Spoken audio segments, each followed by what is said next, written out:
R D Sharma solution देख रहे हैं। क्लास 12th है ये, VSAQ very short answer question, chapter 6 determinants. A matrix A of order 3 by 3 has determinant 5. What is the value of 3A? उसके साथ आपका determinant है। तो इसका एक बहुत सीधा आंसर है कि अगर आप कोई एक वैल्यू, जैसे मान लीजिए ये आपका 3 को मैं कह देता हूँ ये K है और ये आपका A है, जब आप इसका डिटर्मिनेंट निकालेंगे तो वो वही बात होगी कि आप इस K को लीजिए, जो भी आपका ऑर्डर है, यानी इस मैट्रिक्स का ऑर्डर मान लीजिए Kn है और यहाँ पर हम K कह रहे हैं ये जो से 3 है, तो इस 3 का पावर जो आपका ऑर्डर है, जैसे 3 by 3 मैट्रिक्स है, वो रख दीजिए और फिर इसका डिटर्मिनेंट निकाल के इससे मल्टीप्लाई कर दीजिए। सीधा मतलब ये। तो अगर एक मैट्रिक्स है जिसका ऑर्डर 3 by 3 है, अगर 4 by 4 होता तो 3 की पावर आप मतलब पावर जो है ये हमेशा ऑर्डर में आएगा। जैसे 3 की पावर 4 कर देते हैं आप, कोई ये 3 है इसके पावर 4 कर देते हैं, तो डिटर्मिनेंट इसका 5 है। अगर यही हम तकनीक लगाएं तो 3A क्या होगा, मतलब इस 3A को हम ऐसे लिखेंगे। पहले तो हम ये देखेंगे कि इसका ऑर्डर क्या है, इसको बाहर लेंगे, ये आपका K हो गया, इसका ऑर्डर इस पे लगाएंगे जो 3 है अभी, और इसका डिटर्मिनेंट मल्टीप्लाई कर देंगे। डिटर्मिनेंट की वैल्यू ऑलरेडी यहाँ 5 दी हुई है, तो 3 की पावर 3 इंटू यहाँ हो गया 5।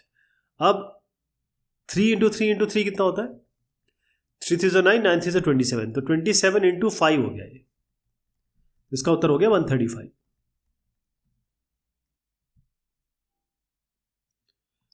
On expanding by first row, the value of the determinant of 3 by 3 square matrix, ये आपको दिया हुआ है A equals Aij is this। जहां पर ये जो होते हैं ये रो वैल्यूज होती हैं, ये कॉलम वैल्यूज होती हैं, और ये इनका कोफैक्टर होता है। तो देखिएगा ये 1 1 है तो ये भी 1 1 है, ये 1 2 है तो ये भी 1 2 है, ये 1 3 है तो ये भी 1 3 है। ठीक है, इसको हम कोफैक्टर कहते हैं, C से कोफैक्टर बनाया गया। Right the expression for its value on expanding by second column. तो अगर मैं मैट्रिक्स को लिखना चाहूँ, क्योंकि ये आपका 3 by 3 है, तो ऐसे लिख दिया जाए इसको। ये पहली रो है, दूसरी रो है, तीसरी रो है, ये पहला कॉलम है, दूसरा कॉलम है, तीसरा कॉलम है। तो ये हो गया आपका A11, ये A12 और ये A13। रो पहले लिखते हैं, मतलब अगर हम Aij लिखते हैं तो ये रो होता है, ये कॉलम होता है। फिर यहाँ क्या हो गया, A21, A22 और A23, ये हो गया आपका A31, A32 और A33। अब इन्होंने पहला जो ये वाला है वो तो रो से बताया है, हमको करना है सेकंड कॉलम से। कॉलम क्या हुआ, ये आपका, ऐसे बताता हूं आपको, इस कॉलम के बारे में बात हो रही है, तो हम क्या करेंगे, सबसे पहले इसको मेंबर लिख देंगे A12, ये आपका A22 और ये A32, ये प्लस हो गया, यहाँ प्लस हो गया। अब कोफैक्टर आएगा इसका, तो मैंने जैसे बताया था जो ये वैल्यू होगी वो यहाँ आ जाएगी, यानी कोफैक्टर 1 2 का, कोफैक्टर 2 2 का और कोफैक्टर 3 2 का, यही इसका उत्तर आ जाएगा। लेकिन आपको करना पूरी तरीके से ऐसे है, एक एक चीज़ इसमें लिखनी है। मैं ज़रा इसको थोड़ा सा क्लीन कर दूँ ताकि आपको आइडिया हो जाए कि आपको लिखना कैसे है।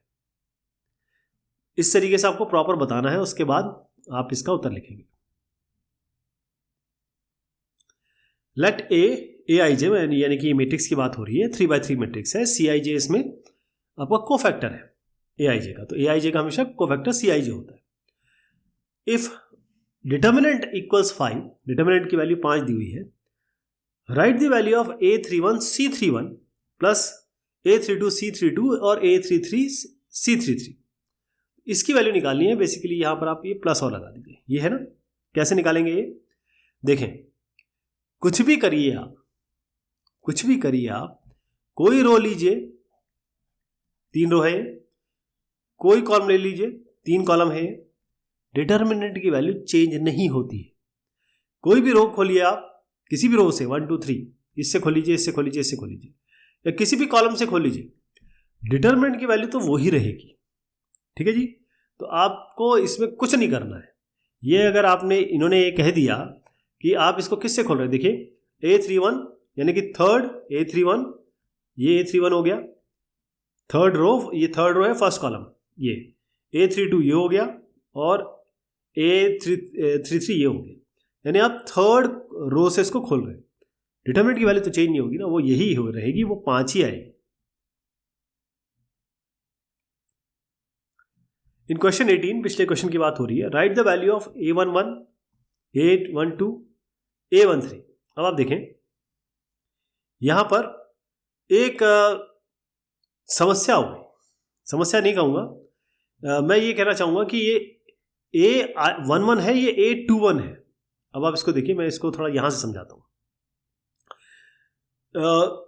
ये A11, A12 मैं ऐसे बताता हूं, 1 2 3 रोज हैं और 1 2 3 कॉलम्स है। तो A11, A12, A13, A21, A22 और A23, A31, A32 और A33, ये हो गया आपका। ठीक है साहब। अब इसमें since the elements are of first row and the cofactors are of elements of second row, इसमें हो क्या रहा है, हमेशा हम देखते हैं ये 1 1 होगा तो ये भी 1 1 होना चाहिए, ये A12 है तो ये भी A12 होना चाहिए, ये A13 है तो A13 होना चाहिए।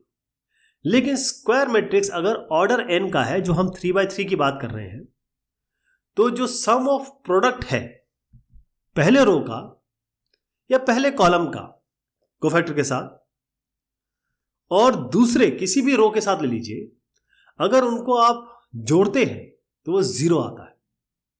कहने का मतलब ये है कि AIJ और आप किसी K को ले लीजिए आप, क्योंकि आप रो और कॉलम, ये रो और कॉलम एक नहीं है, आप इसका रो नहीं ले रहे हैं, मतलब ये जो रो आपने ली है पहले रो, उसका कोफैक्टर नहीं है, ये C11 नहीं है, राइट। तो क्योंकि जो एलिमेंट्स है पहले रो के, ये A11, A12, A13 तो पहला रो हो गया, लेकिन कोफैक्टर आप किसके ले रहे हैं, C21, C22, यानी कि ये C21, C22, C23 एलिमेंट इसके हैं, कोफैक्टर इसके हैं। तो जब हम इनको मल्टीप्लाई करते हैं, इसका और इसका, ये एलिमेंट और इसका कोफैक्टर, ये एलिमेंट इसका कोफैक्टर, इसका एलिमेंट इसका कोफैक्टर, तो उसकी वैल्यू 0 आती है। ये ध्यान रखिएगा, बस इसका कॉन्सेप्ट यही है। Right the value of this. अब इसका बड़ा आसान तरीका है, आप सीधा इसको मल्टीप्लाई करिए, इसको मल्टीप्लाई करिए और हमारे पास आइडेंटिटी है। कैसे, मैं करके दिखाता हूं। ये sin 20, ये हो गया cos 70 माइनस, अब क्योंकि यह माइनस ऑलरेडी है तो हम इसको प्लस कर देते हैं, माइनस माइनस प्लस हो जाएगा। sin 70 cos 20, sin 70 cos 20। अब देखिएगा, अगर इसको मैं a मानूं, इसको b मानूं, तो sin a cos b plus cos a sin b, ये क्या हुआ, sin a plus b। a क्या है इसमें 20, b है आपका 70, तो आपका हो गया sin 90। sin 90 क्या होता है, ये 1 होता है, इसका उत्तर 1 आ जाएगा। If a is a square matrix satisfying a का ट्रांसपोज मल्टीप्लाइड बाय a, ये आइडेंटिटी मैट्रिक्स है, तो आपको डिटर्मिनेंट की वैल्यू निकालनी है। ध्यान रखिएगा कि अगर आप जब ट्रांसपोज करते हैं, किसी भी मैट्रिक्स को ट्रांसपोज करते हैं और उसको मल्टीप्लाई करते हैं a से, जो मैट्रिक्स है उसको ट्रांसपोज किया, मल्टीप्लाई किया, आइडेंटिटी आ गया, तो उसका ये वैल्यू क्या होती है ना, उसको थोड़ा सिलसिलेवार तरीके से देखेंगे। हम मान के चलते हैं कि a हमारा एक मैट्रिक्स है और ये स्क्वायर मैट्रिक्स है, इसका ऑर्डर n ले लेते हैं हम, है ना।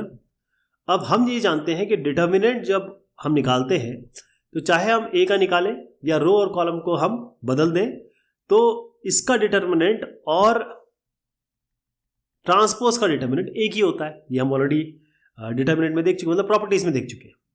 अब दिया क्या है आपको, a ट्रांसपोज a ये बराबर i। अब इसका जरा डिटर्मिनेंट निकाल लीजिए। आप जानते हैं दोनों साइड का डिटर्मिनेंट निकाल रहे हैं, और आइडेंटिटी का डिटर्मिनेंट क्या होगा, जैसे मान लीजिए आपकी 2/2 है मैट्रिक्स, 1, ये ऐसा होगा।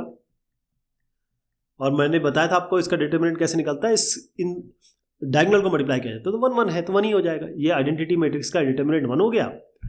अब ये जो ATA है, अब क्योंकि ये डिटर्मिनेंट ये भी 3/3 है और ये भी 3/3 है, अगर मैं n को 3 मान लूँ तो 3/3 या 2/2 है, तो इसको हम कैसे लिख सकते हैं, क्योंकि डिटरमिनेंट सेम ऑर्डर के हैं, तो इसका मतलब ये है कि अगर इसका डिटरमिनेंट आप निकालना चाहते हैं तो मैंने आपको पिछले क्वेश्चन बताया था कि ए और बी दोनों सेम ऑर्डर के हैं, तो आप इसको लिख सकते हैं ए और बी, -70 का जो क्वेश्चन किया था, तो इसको हम कैसे लिख सकते हैं, ए ट्रांसपोज इसका डिटरमिनेंट और ए का डिटरमिनेंट ये किसके बराबर है, 1 के बराबर है। इसका मतलब ये क्या हो गया, 1 by determinant of A transpose. लेकिन हम ये इसको ए ट्रांसपोज, अभी अभी मैंने बताया आपको कि डिटरमिनेंट ए का और ए ट्रांसपोज तो एक ही होता है, तो इसको हम क्या लिख सकते हैं, इसको भी लिख सकते हैं डिटरमिनेंट ऑफ ए, क्योंकि दोनों एक ही हैं। अब इसको यहाँ ले जा लीजिए, तो डिटरमिनेंट ऑफ ए आपका स्क्वायर हो गया, ये 1, डिटरमिनेंट ऑफ ए क्या हो गया, इधर लाइए, ये स्क्वायर है तो ये अंडर रूट प्लस माइनस बनेगा, तो प्लस में अंडर रूट 1 तो 1 ही होता है, तो प्लस माइनस 1 हो गया। इसका उत्तर क्या आ गया, +-1। इस तरीके से आया है। If A and B are square matrices of same order such that A और B दोनों स्क्वायर मैट्रिसेस हैं, ऑर्डर भी सेम है, डिटर्मिनेंट A का 3 है और A और B को जब आप मल्टीप्लाई करेंगे तब आइडेंटिटी मैट्रिक्स आ रहा है, तो आपको निकालना है वैल्यू ऑफ B। तो इसका तरीका इसी तरीके से अपना अपनाएंगे, क्योंकि ये सेम ऑर्डर के हैं और हम पिछले कई क्वेश्चंस में देख चुके हैं कि अगर ये सेम ऑर्डर के हैं और A और B को आप मल्टीप्लाई करते हैं दो मैट्रिक्स को, तो बराबर होता है, इसको अलग से मल्टीप्लाई कर लीजिए ऐसे, क्योंकि ये आपको दिया हुआ है 3, ये इसकी जगह 3 रख देते हैं, और A और B को मल्टीप्लाई करेंगे तो आपका I आता है, तो ये यहाँ पर I है यानी कि 1 ही हो गया। ये मैंने बताया था आइडेंटिटी मैट्रिक्स का 1 होता है, ये 1 हो गया आपका, तो यहाँ बचा आपका B क्या निकल के आएगा, इसको यहाँ ले आइए, 1/3 हो गया, ये इसका उत्तर हो गया। A is a skew symmetric of order 3, write the value of determinant of A। इसमें एक कॉन्सेप्ट है जो मैं आपको बताऊंगा, वही आपको याद रखना है कि अगर आपका जो स्क्यू सिमेट्रिक मैट्रिक्स है, स्क्यू सिमेट्रिक क्या होता है आपको याद दिला देता हूं कि अगर आप A का ट्रांसपोज करेंगे तो ये -A के बराबर आएगा, ठीक है जी। तो जब भी आपका ये जो मैट्रिक्स है इसका ऑर्डर अगर इवन है तो वैल्यू निकलेगी, लेकिन अगर ऑर्डर इसका ऑड है तो इसकी वैल्यू 0 निकलेगी, ये आप करके देख सकते हैं। लेकिन अभी आपको इतना याद रखना है, तो मैं इसको आपको, क्योंकि VSAQ है इसलिए डिटेल में नहीं जा रहा हूँ, बस ये ध्यान रखिएगा कि इसका ऑर्डर क्या है, यानी कि इसका ऑर्डर अगर n मैं मानता हूँ और ये ऑड हो गया, तो इन्होंने क्लियर दिया हुआ है कि इसका ऑर्डर 3 है। 3 क्या है, एक ऑड नंबर है। मैंने बताया आपको कि अगर ऑर्डर इसका ऑड होता है तो सीधा डिटरमिनेंट आप इसको 0 लिख सकते हैं। बस इतना ही बताना काफ़ी है, VSAQ का सवाल है, क्योंकि ऑर्डर इसका स्क्यू सिमेट्रिक है, ये ऑर्डर इसका ऑड है, 3 ऑड होता है, तो आपका ये डिटरमिनेंट इसका 0 कर दीजिए।